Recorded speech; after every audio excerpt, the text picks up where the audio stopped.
Sadat's birthplace is the village of Mit Abu Kom. It lies in the Nile Delta region, about 1 hour's drive north of Cairo. It's a rural town, little changed since Sadat's childhood. The newer buildings, still unfinished, represent a project begun and funded by Sadat himself. He intended to make his village a model of the new Egypt.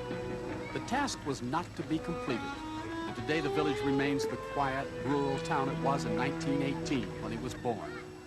Time has literally stood still here, and a visitor today sees many of the same scenes that were familiar to the young Sadat.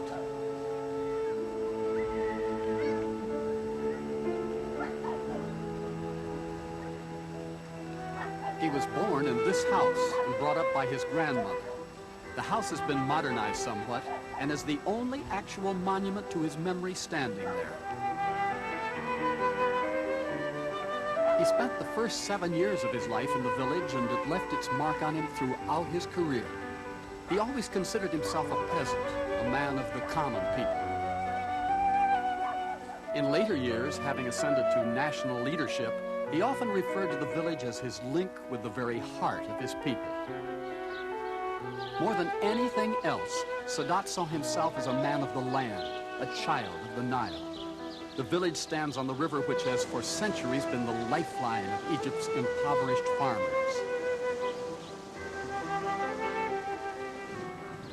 When Sadat was a child, he worked with other children in the village to help with the irrigation of the land. It was a community project, with one family helping another. Sadat would later say that he felt he belonged not only to the village family, but also to something vaster, the land itself.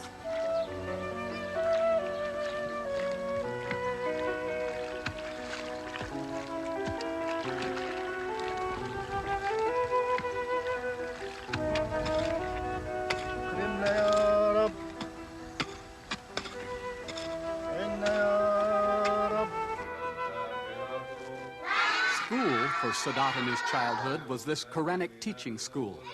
Here he was taught to read and write and memorize the Quran. In later years, he credited his teacher with instilling in him a love of learning and the spirit of faith.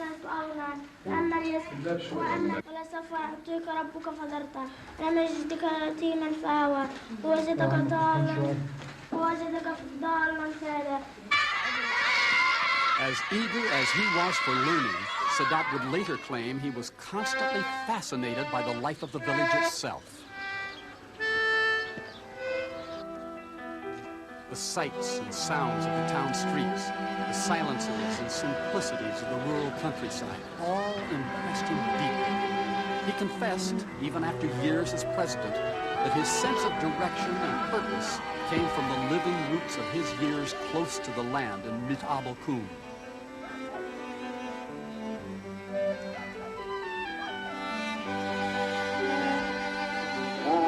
Today, there are but a few reminders in the village that a boy grew up here to become president of Egypt.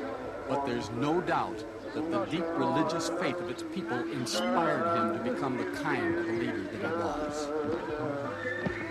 A man of peace, a man who loved his native land, a man who would treasure forever his boyhood memories of Mit Abu Kom.